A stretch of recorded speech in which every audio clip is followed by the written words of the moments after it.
সাল 1952।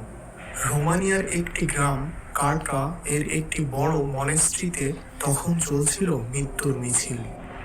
গ্রামের লোকজন মনে করত ওই মনেস্ট্রিটি অভিশপ্ত, তাই তারা এই মনেস্ট্রির আশেপাশেও আসত না। রাতের অন্ধকারে দুইজন সিস্টার ভীতচকিত দৃষ্টি নিয়ে এগিয়ে যাচ্ছে একটি বন্ধ দরজার দিকে। একজন সিস্টারের এক হাতে একটি বিশেষ চাবি এবং অপর হাতে একটি আলোর উৎস নিয়ে বন্ধ দরজার কাছে পৌঁছাতেই তার পাশের অপর সিস্টারকে সে বলে, আজকে আমাদের নিজেদেরকে কুরবানি দিতেই হবে, নতুবা সে সবাইকে মেরে ফেলবে। বন্ধ দরজাটির উপর লেখা ছিল, গড